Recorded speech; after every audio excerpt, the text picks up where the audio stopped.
Bienvenidos al segundo capítulo de la historia de la filosofía occidental.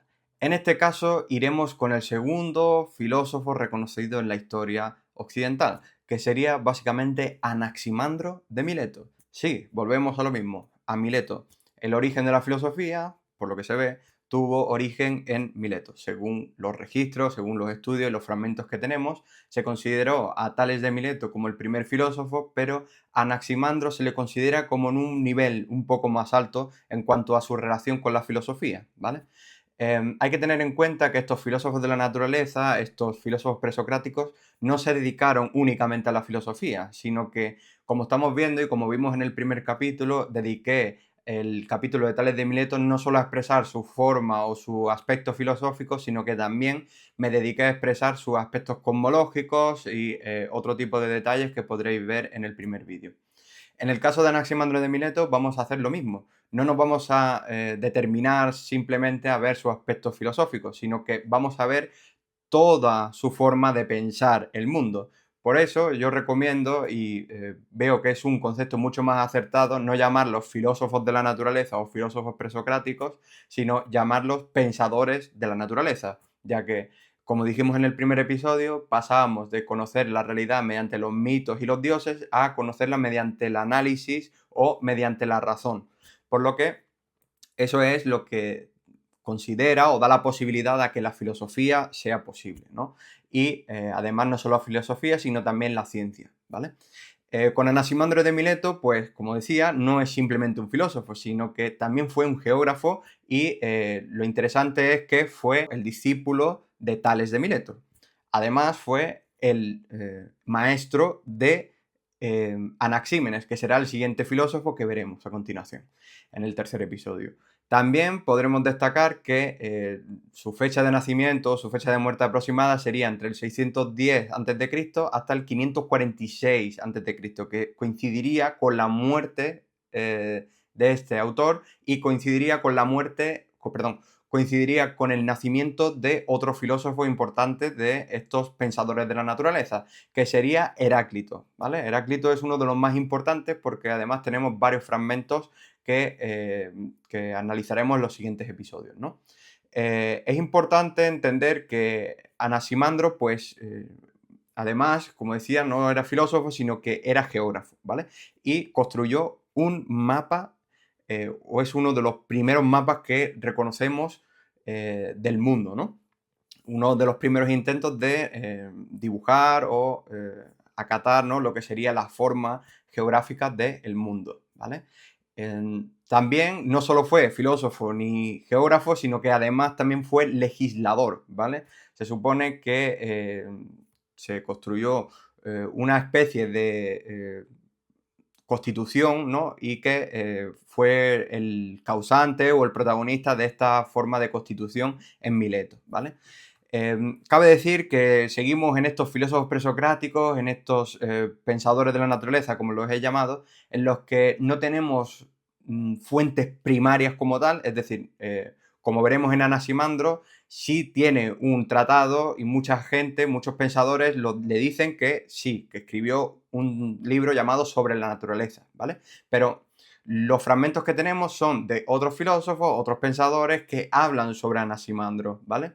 Más adelante, cuando vayamos avanzando en la historia de la filosofía occidental, pues veremos que tendremos testimonios directos, ¿no? Testimonios primarios. Aunque en Anaximandro se supone que ya se hablan de citas directas, ¿vale? Como veremos más adelante. Como decía, se le atribuye un libro o un tratado llamado Sobre la naturaleza. Tenemos a otro pensador que sí habla, diciendo que está, por así decirlo, citando ese pensamiento que literalmente dijo Anaximandro, que veremos a continuación. También se dice que, como es el primer compositor de una obra filosófica o de una obra de pensamiento en prosa, pues se dice que fue el primero en publicar en prosa un libro como tal. Gracias a Aristóteles y Teófrasto, que fueron otros de los pensadores que hablaron sobre este pensador, sobre Anaximandro, pues nos encontramos con lo siguiente, que gracias a Aristóteles y a Teófrasto, pues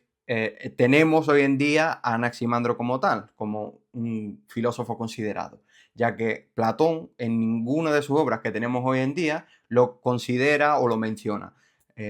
Hay algunos pasajes, sobre todo podríamos decir en el Político, creo recordar, que en uno de los diálogos de Platón, donde se menciona indirectamente lo que Anaximandro pensaba, etcétera, ¿vale? Pero gracias a Aristóteles y a Teófrasto, pues se recupera ese pensamiento de Anaximandro, ¿vale? Em, Importante recordar que básicamente podríamos decir algunas también de las anécdotas populares que encontramos también en Tales de Mileto, pero referidas a Anaximandro, ¿no? Se supone que iba cantando Anaximandro por las calles y unos muchachos pues se rieron de él, ¿no? Y lo que él dijo es que es menester cantar mejor por causa de los muchachos, ¿no? Es otra de las anécdotas que nos dan pues algunas de las expresiones posibles de su comportamiento, de su carácter, que podría ser en el caso de Anaximandro como alguien al que no le importan las opiniones ajenas. Pero este tipo de anécdotas pues son más bien algo para contar y para reflexionar acerca de su personalidad más que acerca de su pensamiento, por lo que no es tan necesario quedarnos con esto, ¿vale? Pero lo que sí nos interesa es básicamente su concepción de la metafísica y su concepción de la ontología, que es básicamente el concepto principal, que es el concepto de arjé, ¿no? Estábamos hablando de que el arjé es lo que explica el origen del universo para estos filósofos, ¿no? Estos filósofos de la naturaleza. Es importante entender que el arjé para Anaximandro era el apeiron, ¿vale? La expresión en griego sería to apeiron, que sería básicamente una traducción posible para nosotros, sería lo indefinido, lo indeterminado o lo ilimitado. También se aceptan ciertas traducciones como podría ser la de infinito, ¿vale? Pero lo que se quiere hacer en referencia es básicamente lo que para nosotros significaría ser un dios, ¿vale? El origen del universo sería algo indefinido, ilimitado, infinito, ¿vale? No es un objeto material como en el caso de Tales de Mileto, que era el agua, sino que en el caso de Anaximandro tenemos que es algo indefinido, ilimitado, sería algo más bien abstracto, más que algo material, ¿vale? Es importante entender que también tenemos tan pocos fragmentos, tan poca información, que no podemos fundamentar toda su filosofía, sino que tenemos una construcción, ¿no? Básicamente no podemos tener una construcción exacta porque seguramente si escribió él sobre la naturaleza, este libro en prosa, pues obviamente seguramente habrá muchas cosas que no sepamos sobre Anaximandro. Pero bueno, este curso se trata de eso, de reconstruir según los datos primarios que tenemos, ¿vale? Em, Supuestamente Simplicio, ¿vale? Que es otro de los que citaba a Tales de Mileto, pues en este caso también habla sobre Anaximandro, ¿vale? Simplicio dice que Anaximandro dijo que el principio de todas las cosas es lo indeterminado, apeiron, ¿no? Ahora bien, allí mismo donde hay generación para las cosas, allí se produce también la destrucción, según la necesidad. En efecto, pagan las culpas unas a otras y la reparación de la injusticia según el orden del tiempo. Vale, aquí hay muchas cosas que analizar. Sobre todo nos centraremos evidentemente en el concepto de apeiron, ¿no? Que para nosotros puede indicarnos algo así como si fuese un dios, ¿no? Como si fuese algo que domina sobre nosotros, ¿no? Veremos más adelante en uno de los testimonios de Aristóteles que dice que resalta que todo lo gobierna, ¿no? No sabemos si eso fue algo que directamente dijo Anaximandro o no, pero de alguna manera cuando hablamos de algo indeterminado, de algo infinito, de algo que no puede definirse de alguna manera, pues nos encontramos en esa pretensión de buscar algo abstracto y esa abstracción nos lleva al concepto de Dios sí o sí, ¿no? Quizá eso es uno de los problemas que tenemos nosotros porque nuestra interpretación nos lleva a ver esa visión del apeiron como Dios. Puede ser que se refiera a algo distinto, pero esa es el problema, ¿no? Ese es el problema con el que nos encontramos, de que no podemos salir de nuestra propia interpretación, ¿no? Y sobre todo en una ocasión donde no tenemos unos datos completos, ¿no? Donde no podemos ver la obra en su complejidad, ¿vale? También otro de los aspectos a destacar sería básicamente ese aspecto del tiempo, ¿no? El tiempo como que se ve afectado a través de lo infinito y que habla al final, ¿no? Cuando dice según el orden del tiempo, ¿no? Como que se ve también afectado mediante la injusticia, ¿no? Dice, paga las culpas unas a otras en la reparación de la injusticia, ¿vale? Em, y habla sobre todo también de la generación y la destrucción, que esto es uno de los papeles fundamentales, como veremos más adelante, por ejemplo, en Empédocles, ¿no? Con el tema del odio y del amor, ¿no? Veremos más adelante si no lo conocéis, así que no os preocupéis, ¿vale? Pero sobre todo lo que se ve es que el concepto de injusticia juega dos papeles posibles, ¿no? Podría ser que puede ser la individuación como usurpación, ¿vale? Es como un nacer y un separarse de la unidad primitiva, ¿vale? Que sería básicamente una falta contra ese arjé, o podría ser la oposición de los contrarios, ¿vale? Donde los opuestos se contraponen, ¿no? Vemos que al principio decía eso, ¿no? Dice, donde hay generación para las cosas, allí también se produce la destrucción según la necesidad, ¿no? Parece ser que hay un choque entre cosas contrapuestas, ¿vale? Por ejemplo, la generación y la destrucción. Veremos también que este aspecto de las cosas contrapuestas, de las fuerzas de lo invisible, de lo abstracto, que juegan un papel sobre la realidad, ¿vale? Esto es muy importante entenderlo, ¿vale?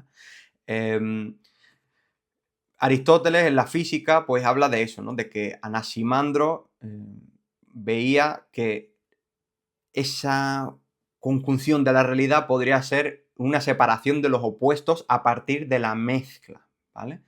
Eh, es importante entender que parece ser ese apeiron, esa forma de entender el arjé, es algo como una naturaleza independiente de la realidad material. Por eso decía nuestra necesidad de interpretar ese concepto como un concepto parecido al de Dios, ¿vale? Eh, si entendemos que la generación y la corrupción, es decir, el nacimiento y la muerte son conceptos contrapuestos que hacen posible la vida, pues veríamos como que el apeiron es lo indeterminado, lo infinito, que permite que esos opuestos se contrapongan durante toda la vida, durante todo el tiempo, ¿no? Esa es una de las interpretaciones más objetivas que podemos hacer acerca del concepto, ¿vale? Es importante también destacar que esos principios materiales infinitos, ¿no? Como una causa única del movimiento, es lo que le hará también más adelante destacar a Aristóteles el concepto del primer motor inmóvil, que eso es el concepto de un dios, ¿no? Que es básicamente como nosotros lo interpretaríamos, ¿no? Aristóteles habla del primer motor inmóvil como la causa que sostiene el mundo, ¿no? Habla de que si hay ciertas causas y efectos, ¿no? En el mundo, como por ejemplo nosotros somos hijos de nuestros padres y nuestros padres serían nuestras causas, ¿no? Si nos retrotraemos hasta la primera causa, necesariamente debemos encontrar una primera causa o un primer motor que sea necesariamente inmóvil, ¿vale? Pero bueno, eso lo dejaremos para la física de Aristóteles y si alguien está interesado en este concepto, también puede revisar algunos de mis vídeos en el canal y lo puede mirar ahí en mayor profundidad, ¿vale?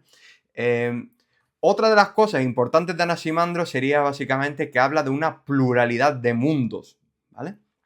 Eh, del testimonio del pseudo Plutarco, ¿vale? Imagínate en el nivel en el que estamos, ¿no? Tenemos por un lado los testimonios de Plutarco, que era un autor, y tenemos otros testimonios que son de un pseudo Plutarco, o sea que parece ser que es un Plutarco, pero no estamos seguros de si fue él o no. Este pseudo Plutarco, pues habla de que a partir del apeiron, a partir de esta percepción de Anaximandro, pues encontramos unos mundos infinitos en número, ¿vale? Eh, Según Simplicio, otro autor, pues hablaba de que Anaximandro decía que estos mundos infinitos nacen y perecen cíclicamente, ¿vale? Cada uno de estos autores, como vemos, está destacando otra forma distinta según la percepción que tenía Anaximandro de estos mundos, ¿vale? Simplicio también destaca pues ese movimiento eterno, ¿no? En cuanto a que nacen y perecen de forma cíclica. Lo que sí tenemos en cuenta y lo que podemos ver y afirmar seguramente es que ese apeiron es algo realmente abstracto, que es algo infinito, algo indeterminado, que juega el papel fundamental de sostener toda esa base del mundo, ¿no? Esa estructura del mundo, ¿vale? También podemos destacar el testimonio de San Agustín, ¿vale? San Agustín de Hipona, que habla de que esos mundos son innumerables, ¿vale?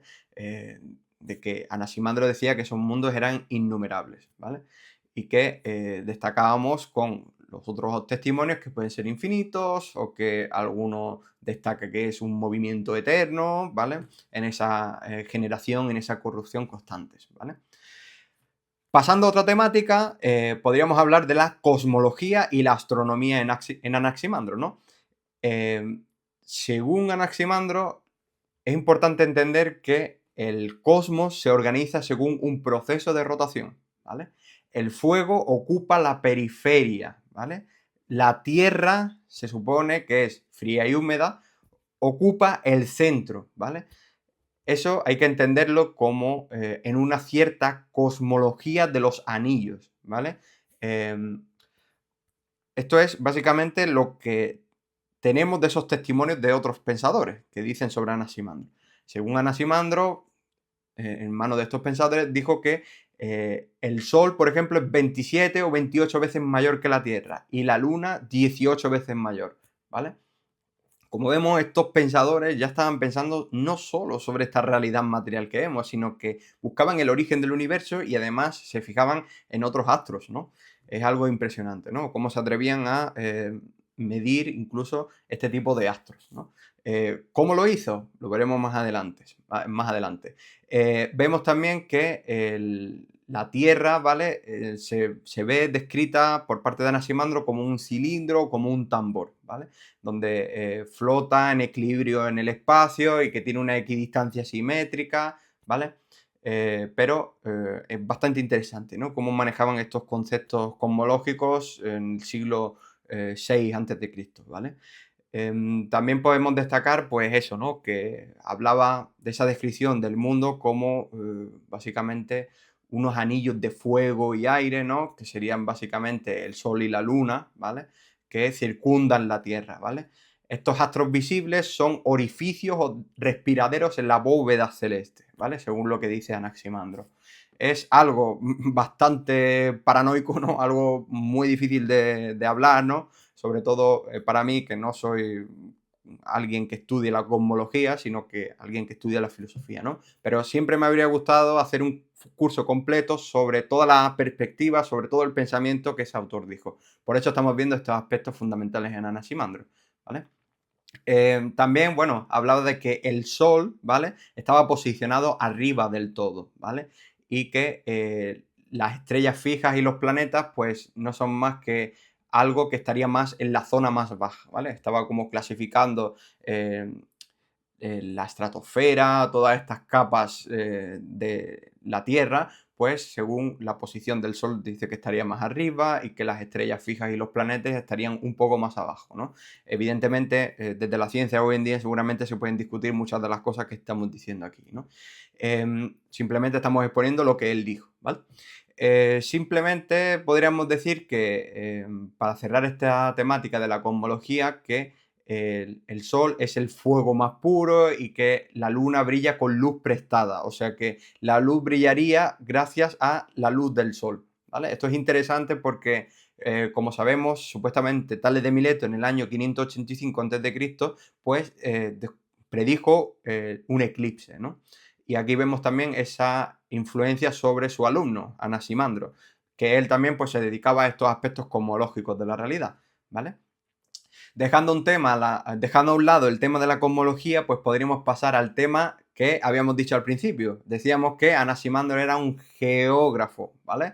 Entonces vamos a pasar al tema de la geografía y la cartografía, ¿vale? Eh, Como había dicho al principio, se le atribuye el primer mapa geográfico del mundo habitado, ¿vale? Es muy interesante porque Alejandro de Afrodisias, uno de los comentadores de la metafísica de Aristóteles, dice que la Tierra se está secando según Anaximandro, ¿vale?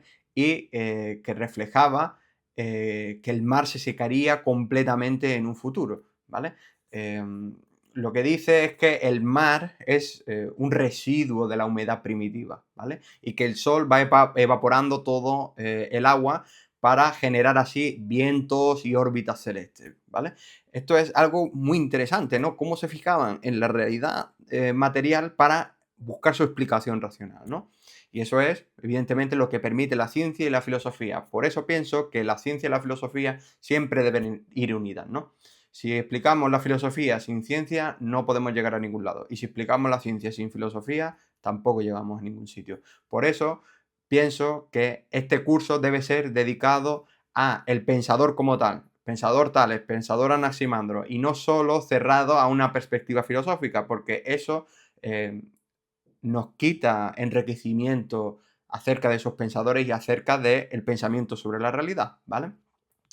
Em, Importante también entender que la tierra habitada, como decíamos, de mano de Anaximandro, pues fue dibujada en una tablilla, en un pinax, que se dice, ¿vale? Es un esbozo geométrico donde se veía perfeccionado más adelante por uno de los historiadores, uno de los geógrafos también más importantes que tenemos de la antigüedad, que sería Hecateo, ¿no? Hecateo de Mileto, que perfeccionó ese mapa que había construido supuestamente Anaximandro, ¿vale?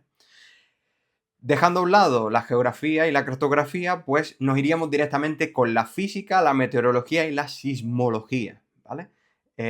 Como habíamos dicho, este pensador, Anaximandro, se basa en el análisis racional de la realidad y pretende explicar todo mediante la física y la naturaleza, ¿vale?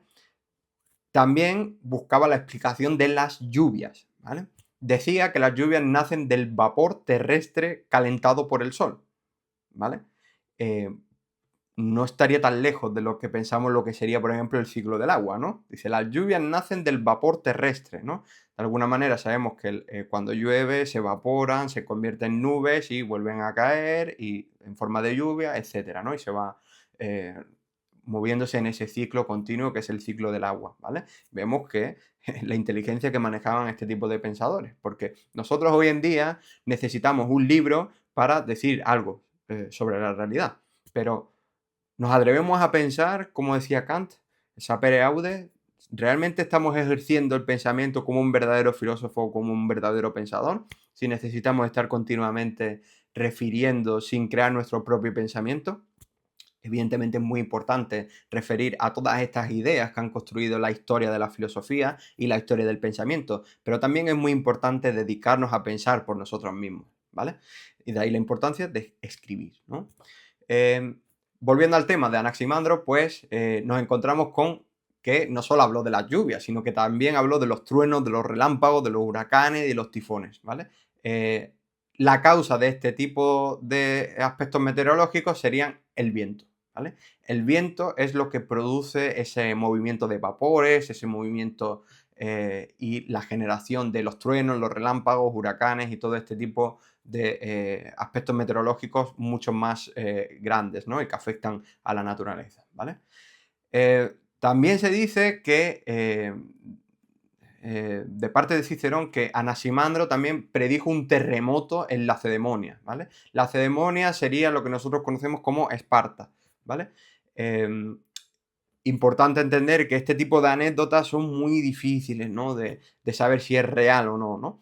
Pero con Tales de Mileto vimos que predijo un eclipse. En el caso de Anaximandro, pues predijo un terremoto, ¿vale? También destacar que de mano de otro filósofo, bueno, más bien de un pensador, de Hipólito, que es uno de los pensadores fundamentales y uno de los que nos dan la mayor información posible. ¿Por qué? Porque habla sobre en contra de las herejías, ¿vale?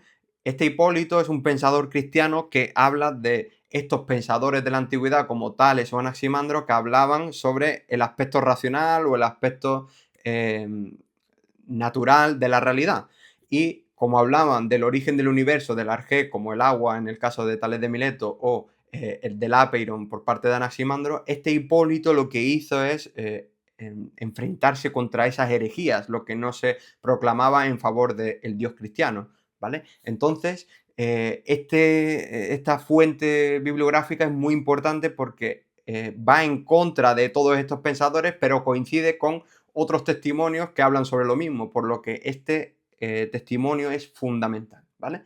Este Hipólito, pues, habla sobre Anaximandro diciendo que el mecanismo del rayo sería el siguiente, que el relámpago ocurre cuando el viento cae súbitamente sobre las nubes y las desgarra, ¿vale? Sería, bueno, otra de esas descripciones acerca de cómo funcionan los relámpagos y estos fenómenos naturales, ¿vale? Como veremos más adelante y como ya estamos viendo durante todo el curso de Anaximandro, todo este capítulo, también se incluyen algunas de estas reflexiones de Hipólito, ¿no? Como este pensador que iba en contra de todas estas herejías consideradas por el cristianismo, ¿no? Simplemente pues no lo he mencionado porque si me paro a mencionarlo todo no acabamos nunca, ¿vale? Pasando a otra temática, Anaximandro, pues sí, también habló sobre la biología y sobre cómo se generan las especies y esa antropogonía, ¿no? Que sería básicamente cómo se convierten, ¿no? Todas las especies, ¿no? Por así decirlo. Encontramos que de alguna manera sería alguna de las especies de una teoría evolutiva pionera. Lo encontramos de manos de Anaximandro. Y es que la vida, según él, comenzó en el medio acuático. Como vemos aquí, la influencia de Tales. Encontramos que los primeros seres vivos nacieron del fango, ¿vale? Calentado por el sol. Supuestamente esa humedad que genera el sol mediante esa evaporación o ese calentamiento en el fango, pues considera que esos primeros seres estaban envueltos en cortezas espinosas o lo que nosotros podríamos ver en los peces, que serían las escamas, ¿vale? Al evaporarse lo húmedo, se trasladaron a la tierra firme, ¿vale? Por lo que se quiere ver aquí es que hay una primera teoría de la evolución en Anaximandro, donde se consideran a los peces como el origen del ser humano, ¿vale? De hecho, tengo un vídeo en TikTok donde hablo sobre esta concepción de Anaximandro, donde encontramos unos peces al origen. Los peces supuestamente son algo previo al ser humano y el pez, hay una serie de especies en los peces que va pasando de tener aletas y a moverse y a respirar bajo el agua mediante las branquias a después dejar de necesitar nadar y acabar en la tierra sin necesidad de tener escamas y de tener esas branquias para respirar bajo el agua. Por lo que la evolución podría explicarse como en el ser humano como tiene el origen en los peces, ¿no? Y esto es muy interesante porque Anaximandro fue uno de los primeros, o al menos uno de los primeros testimonios que tenemos sobre un aspecto evolutivo o una búsqueda del origen del ser humano, ¿vale? Es muy interesante en el sentido de que encontramos que un tío en el siglo VI a.C. ya hablaba sobre una teoría de la evolución en el pasado, ¿vale? También hablar de la ingeniería, ¿vale?